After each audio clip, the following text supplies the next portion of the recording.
Russia president Vladimir Putin గత 4.5 సంవత్సరాల నుండి యుక్రెయిన్పై యుద్ధం చేస్తున్నాడు. అయినా యుక్రెయిన్పై పూర్తి స్థాయి పట్టును సాధించలేకపోయాడు. అయితే ఈ నెల 23 నుండి 29 వరకు యుక్రెయిన్పై దాడిని తీవ్రతరం చేశాడు. యుక్రెయిన్కు చెందినటువంటి పలు మిలిటరీ హబ్లను కూడా స్వాధీనం చేసుకున్నట్టుగా రష్యా ప్రకటించింది. అలాగే ఉక్రెయిన్కు చెందినటువంటి పలు గ్రామాలను కూడా స్వాధీనం చేసుకున్నట్టుగా పేర్కొంది. కానీ అమెరికాకు చెందిన డిఫెన్స్ ఇంటెలిజెన్స్ ఏజెన్సీ మాత్రం గతంలో స్వాధీనం చేసుకున్న ఉక్రెయిన్ భూభాగాన్ని రష్యా గణనీయంగా కోల్పోయిందంటూ తేల్చి చెప్పేసింది. ఈ యుద్ధంలో రష్యా మిలిటరీ పరంగా ఆర్థికంగా బాగా నష్టపోయిందని డిఐఐ చెబుతోంది. ఆ వివరాలేంటో ఇప్పుడు చూద్దాం.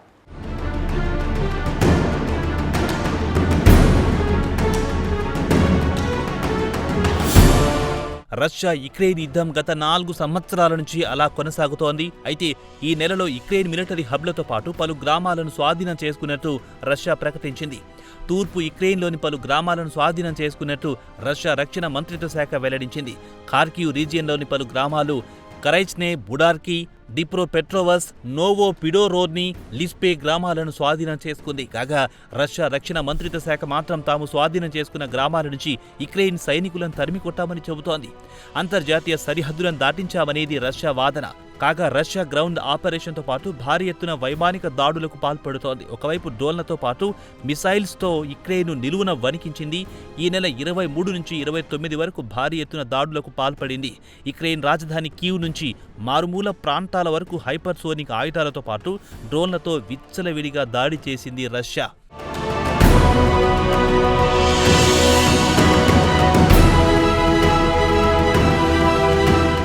ఇదిలా ఉండగా రష్యా ప్రధానంగా యుక్రెయిన్కు చెందిన defence, industrial enterprises, fuel, energy ఫెసిలిటీస్తో పాటు ట్రాన్స్పోర్ట్ హబ్లు, అసెంబ్లింగ్ సైట్స్, తాత్కాలికంగా సైనికులను మోహరించే పాయింట్లపై విచ్చలవిడిగా దాడులు చేసింది.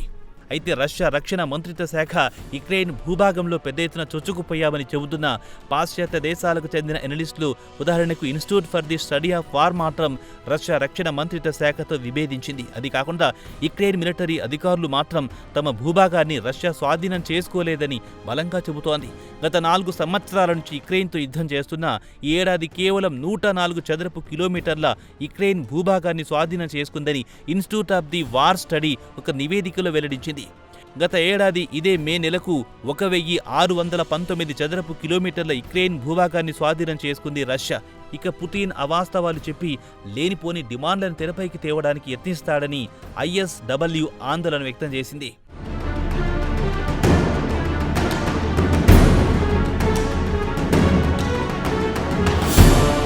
ఇదిలా ఉండగా యూరో మెయిడన్ ప్రెస్ సమాచారం ప్రకారం యుక్రెయిన్ స్పెషల్ ఆపరేషన్ ఫోర్సెస్ రష్యాకు చెందిన 2 TOR M2 ఎయిర్ డిఫెన్స్ సిస్టమ్ను జాపోరిజియా జోన్లో ధ్వంసం చేసిందని తెలిపింది. ఇదిలా ఉంటే యుక్రెయిన్ స్పెషల్ ఆపరేషన్ ఫోర్సెస్ మాత్రం రష్యా ఆయుధాలతో పాటు సైనికులు ఎక్కడ కనిపిస్తే ఎక్కడ లేపేస్తున్నామని చెబుతోంది. మొత్తానికి చూస్తే ఈ ఏడాది యుక్రెయిన్ యుద్ధంలో రష్యా భారీగా నష్టపోయిందని US defence intelligence agency DIA అధ్యయనంలో వెల్లడించింది. ఈ యుద్ధంలో రష్యా ప్రదర్శన అత్యంత పేలవంగా ఉందని తెలిపింది. గత వారం నుంచి చూస్తే రష్యా మిలిటరీ పరంగా ఆర్థికంగా బాగా బలహీనపడిందని తాజా నివేదికలో వివరించింది. అది కాకుండా యుక్రెయిన్లో రష్యా స్వాధీనం చేసుకున్న భూభాగం చాలా వరకు కోల్పోయింది. నిప్రోపెట్రోవ్స్కోలో రష్యా ఆక్రమించిన 400 చదరపు కిలోమీటర్ల భూభాగాన్ని యుక్రెయిన్ తిరిగి స్వాధీనం చేసుకుంది. మొత్తానికి చూస్తే ఈ ఏడాది రష్యా నికరంగా యుక్రెయిన్లో పెద్ద ఎత్తున భూభాగాన్ని స్వాధీనం చేసుకుందని, అయితే గతంతో పోల్చుకుంటే జోరు తగ్గిందని institute for the study of war వెల్లడించింది. ఈ ఏడాది జనవరి 1 నుంచి మే 26 వరకు చూస్తే రష్యా యుక్రెయిన్లో నికరంగా 104 చదరపు కిలోమీటర్ల భూభాగాన్ని స్వాధీనం చేసుకుంది. అదే 2025లో ఇదే జనవరి నుంచి మే నాటికి చూస్తే 1619 చదరపు కిలోమీటర్లు స్వాధీనం చేసుకుంది.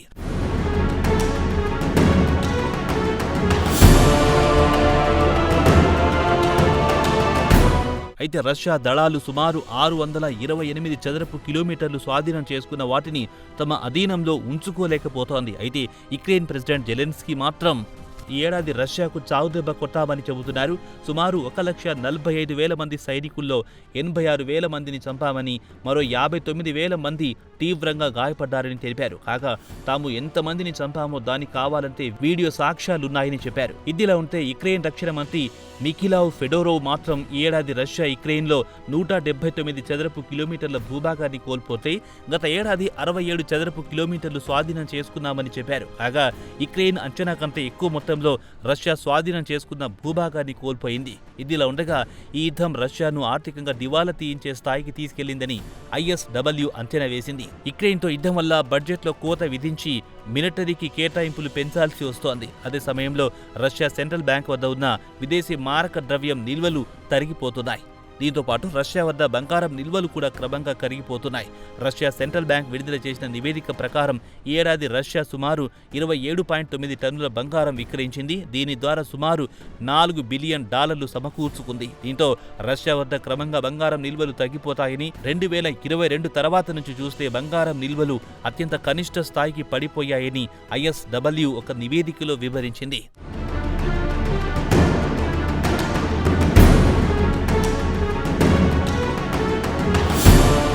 ఇక రష్యా స్వాధీనం చేసుకున్న భూభాగంలో సుమారు 400 చదరపు కిలోమీటర్ల భూభాగాన్ని యుక్రెయిన్ తిరిగి స్వాధీనం చేసుకుంది.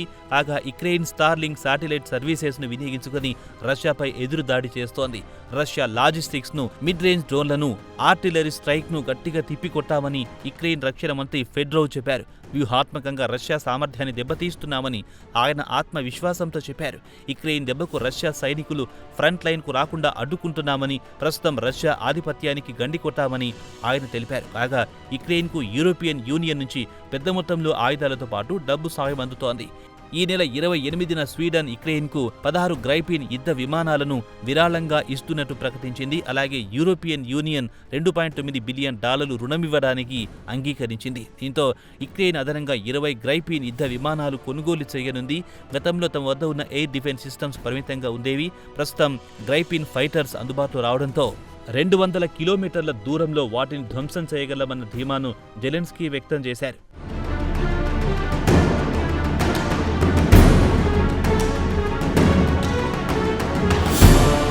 ఇవన్నీ ఒకేటైతే రష్యా ఆర్థిక వ్యవస్థను ధ్వంసం చేయడానికి యుక్రెయిన్ కంకణం కట్టుకుంది. యుద్ధానికి నిధులు సమకూరుస్తున్న ఆయిల్ డిపోలపై పడింది. ఈ నెల 23న బ్లాక్ సీ సమీపంలో ఉన్న నోవరోసియిక్ ప్రాంతంలోని ఆయిల్ డిపోపై డ్రోన్లతో దాడి చేసింది. దీంతో ఆయిల్ డిపో మంటల్లో చిక్కుకుంది. ఆ తర్వాత రోజు యుక్రెయిన్ తెమెన్నెఫ్ట్గాజ్ ఆయిల్ టెర్మినల్పై దాడి చేసి భారీ నష్టాన్ని కలిగించింది. అది కాకుండా మిలిటరీతో పాటు ఇండస్ట్రియల్ సైట్స్ పై దాడులు చేసింది. రష్యాకు సుదూరంలో 1700 కిలోమీటర్ల దూరంలో ఉన్న మెటాఫ్రాక్స్ అనే రసాయనాల ప్లాంట్ పై దాడి చేసింది. అలాగే రోస్టోర్వో ఎయిర్ బేస్ ను ధ్వంసం చేసింది. అక్కడి ఎయిర్ క్రాఫ్ట్ రిపేర్ చేసే ప్లాంట్ కు మంటలందుకుంది. కాగా ఈ దెబ్బకు ప్రతీకారంగా రష్యా యుక్రెయిన్ రాజధాని కీవ్పై ప్రతి దాడులకు దిగింది. ఈ నెల 24న రష్యా సుమారు 600 లాంగ్ రేంజ్ డ్రోన్లతో పాటు 90 మిసైల్స్తో కీవ్తో పాటు కీవ్ చుట్టుపక్కల ప్రాంతాలపై దాడి చేసింది. అలాగే కీవ్పై సుమారు 26 బాలిస్టిక్ మిసైల్స్ ప్రయోగించింది. వాటిలో 91% డ్రోన్లను, 81% క్రూయిజ్ మిసైల్స్ ను ధ్వంసం చేసింది. కాగా 19 మిసైల్స్ మాత్రం టార్గెట్ మిస్ అయ్యాయి. రష్యా భారీ ఎత్తున చేసిన దాడిలో 87 మంది పౌరులకు గాయాలయ్యాయి. వారిలో 2 ప్రాణాలు కోల్పోయారన్నారు జెలెన్స్కీ. అయితే ఈ నెల 24న కీవ్పై ప్రయోగించింది కొత్త రకం మిసైల్ అని రష్యా వెల్లడించింది.